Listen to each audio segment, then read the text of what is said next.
Welcome to KK news. KK reporter Rocky ఇక్కడ అంతా అందరు రిపోర్టర్ అంతా ప్రతి ఒక్క సోషల్ మీడియా ఉంది, ఎలక్ట్రానిక్ మీడియా ఉంది, ప్రింట్ మీడియా ఉంది. ఆల్ రిపోర్ట్స్ ఇక్కడ ఉన్నారు. ఒక 20 మంది రిపోర్టర్ ఉన్నాము. పొద్దున 8 గంటలకు ఇక్కడికి ఎందుకు వచ్చినామయ్యా అంటే ఇక్కడ పేరెంట్స్ ఫీజులు వేస్తున్నారు అంటే మనం రిపోర్ట్ అందరూ ఫోన్ చేసి వస్తుంది జరిగింది. దాంతో పాటు ఇక్కడ లైవ్ కూడా చేసినాము. కానీ ఇప్పుడు ఏమైందంటే చాలా మంది పేరెంట్స్ లోపలికి వెళ్ళారు. వాళ్ళ కోసం మనం వచ్చినాము, వాళ్ళ మినిస్టర్లు వచ్చినాము. కానీ మీడియా మాత్రం ఈయన గేట్ కాడ గోరకాలే జరుగుతుంది. పేరెంట్స్ మాత్రం లోపలికి వెళ్ళారు. వాళ్ళు ఏం మాట మనకు తెలియాలి కదా, మీడియానే కదా మొత్తం చేసేది. మనం రౌడీలమా గుండాలమా లేకపోతే ఏం చెప్తున్నాం మనం. ఇక్కడ వీళ్ళు ఏమంటారు, దండం పెడతాడు. మాకెందుకు దండం పెట్టుడా నాకు అర్థం కాదు. ఈ పెదమని చెప్తాడు, ఈ పెదవాసి ఈ పెదవాసి అంటాడే.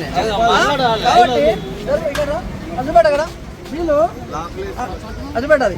వాళ్ళు మీటింగ్ చేస్తారు పొద్దుసు వాళ్ళ ఎమ్మటి మనం ఉన్నాము.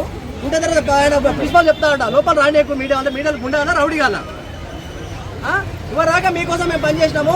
ఆ పేరెంట్స్ సపోర్ట్ చేస్తున్నాము. 10 స్కూల్ మేము అని ఉంటే మేము మీడియా వాళ్ళు రావాలి. మరి లోపల రాకుండా దేనికోసం అన్నట్టు మీడియా మీ అంత చిన్న చూస్తారన్నట.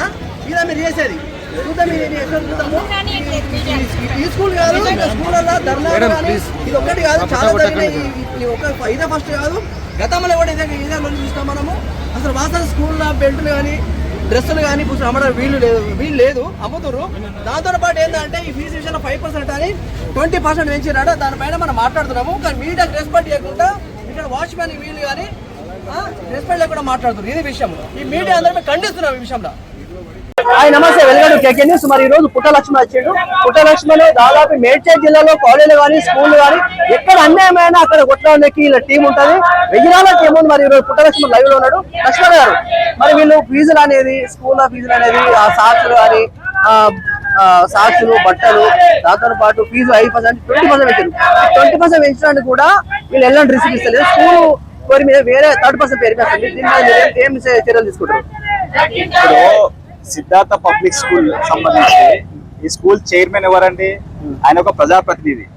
కొల్లాపూర్ నియోజకవర్గంలో ఎమ్మెల్యేగా పోటీ అని చెప్పేసి ఆర్నిషల్ ప్రయత్నం చేస్తున్నారు. టికెట్ రాక ఆయన పోటీ లేకపోతున్నాడు. ఆయన ప్రజాప్రతినిధి ఉండి ఈరోజు ఒక కార్పొరేషన్ చైర్మన్ గా కొనసాగుతున్నాడు. ఆయనే ఒక స్కూల్ కి చైర్మన్. మీరు చైర్మన్ గా ఉండి, మీరు ఒక ప్రజాప్రతినిధిగా ఉండి ఈ రోజు మీరు చదువుకున్నటువంటి ఒక విద్యార్థి తల్లిదండ్రులకు సంబంధించినటువంటి ఒక అసెషన్ ఉన్నది.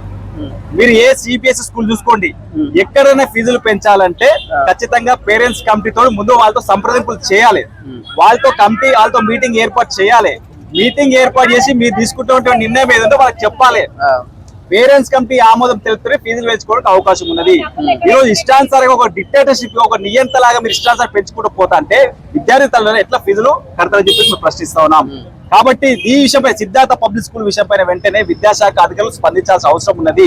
వెంటనే డిఈఓ ఇక్కడ రావాల్సిన అవసరం ఉన్నది. ఎంఈఓ ఇక్కడ రావాల్సిన అవసరం ఉన్నది. ఈ రోజు విద్యార్థి తల్లిదండ్రులు దాదాపు ఒక వారం రోజుల పాటుగా ఇక్కడ వాళ్ళు ఎండలో కూర్చొని నిరసన తెలియజేసిన కనీసం స్పందించేటువంటి అధికారులు లేకపోతే ఎందుకున్నట్టు విద్యాశాఖ అధికారులు మేము ప్రశ్నిస్తా ఉన్నాం. మీరు ఇవ్వలే దేనికోసం ఉన్నది? వారం రోజులు చేస్తున్నారు. విద్యాశాఖ అధికారులు దేనికోసం ఉన్నారు? మీరు కార్పొరేట్ పక్షం ఉన్నారా లేకపోతే విద్యార్థి తల్లుల పక్షం ఉన్నారా? ఇక్కడ అన్యాయం జరుగుతుంటే మీరు దేనికోసం ఉన్నారు? ఎవరి కోసం పనిచేస్తున్నారు? కాబట్టి ఖచ్చితంగా విద్యాశాఖ అధికారులు రావాల్సిందే. మీరు ఏదైతే డిమాండ్లు విద్యార్థి తల్లి ఏదైతే డిమాండ్లు పెట్టారో ఆ డిమాండ్లకు సంబంధించినటువంటి మేనేజ్మెంట్ ఒప్పుకోవాల్సిందే. ఒప్పుకోకపోతే ఖచ్చితంగా మేము ఇదే పద్ధతిలో న్యాయం జరిగేంత వరకు మేము ఇలా విద్యార్థి సంఘంగా విద్యార్థి తల్లి అండగా ఉంటాం. ఈ మేనేజ్మెంట్ చేసినటువంటి అన్ని విషయాలు బయట తీసుకొచ్చి ఖచ్చితంగా దీనిపై మేము విద్యాశాఖ అధికారులు ఫిర్యాదులు చేస్తాం. ఎందుకంటే ఇది ఒకటే విషయం కాదు, ఫీజుల విషయంలో కాదు. ఈరోజు ఇష్టానుసారం కొంతమంది విద్యార్థి తల్లిదండ్రులు ఒక సందర్భంలో కొంతమంది లేట్ అవుతుంది. ఫీజులో కొంత సరైన సమయం రాకపోతే ఒక 2 రోజులు 3 రోజులు లేట్ అవుతున్నాయి. లేట్ అవుతా పెనాల్టీ అంట. ఏం పెనాల్టీ? 1000 రూపాయలు పెనాల్టీ అంట. 3000 రూపాయలు పెనాల్టీ వసూలు చేస్తారు. దేనికోసం వసూలు చేస్తారండి? అంటే దేనికోసం వసూలు చేస్తారు?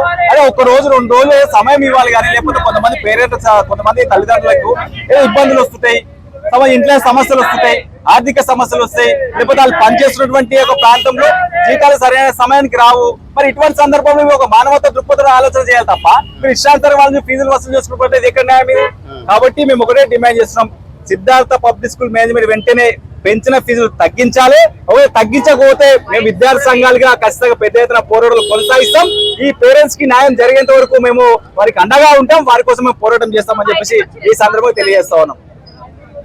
ఇది ఈ రోజు వాస్తవానికి వాస్తవానికి ఏం జరుగుతుందంటే చాలా స్కూళ్ళల్లో అసలు ఎక్కడ లేదు, ఈ సిస్టమ్ ఏడ లేదు.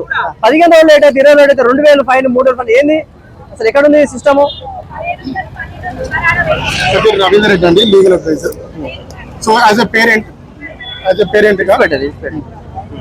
పేరెంట్ గా నేను 5 సంవత్సరాల నుంచి మా బాబు ఇక్కడ చదువుతున్నాడు. సో ఇక్కడ మెయిన్ మాది ఒకటే ఇష్యూ ఏంటంటే పెంచిన ఫీజులకు సంబంధించిన ఒక క్రైటీరియా లేదు, ట్రాన్స్పరెన్సీ లేదు. ఫస్ట్ ఆఫ్ ఆల్ ట్రాన్స్పరెన్సీ లేదు.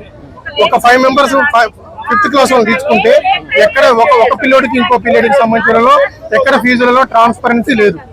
రెండోది, మా బాబు ఫీజు వచ్చేసరికి 5th క్లాస్ బాబు ఫీజు వచ్చేసరికి 82,000, పాప 3rd క్లాసు ఫీజు 83,000.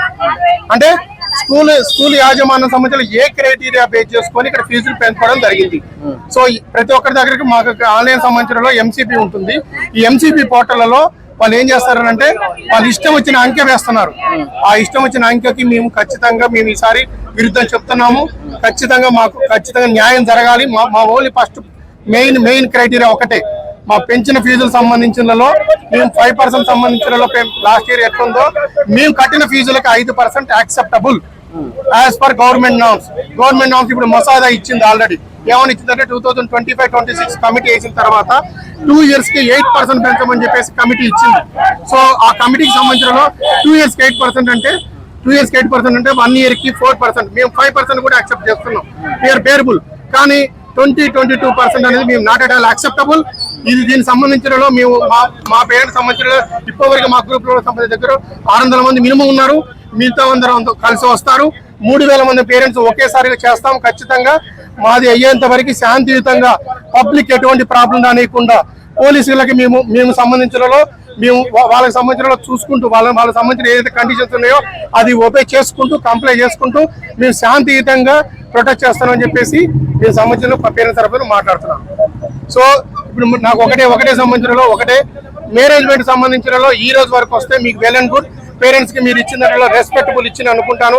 రేపు పొద్దున నెంబర్ ఆఫ్ పీపుల్ సంబంధించిన ఎక్కువ మంది పేరెంట్స్ మీ దగ్గరకు వచ్చేసి అడ్మిషన్ చేస్తారు. అదర్వైజ్ పేరెంట్స్ నెగ్లెక్ట్ చేస్తే parents and students are asset to the school. వాళ్ళని మీరు మర్చిపోతే కనుక మీకు చాలా ప్రాబ్లం అవుతుంది. ఇది ఫస్ట్ ఎలా చర్యలు తీసుకుంటారు ఒక లాయర్ గా మీరు ఏం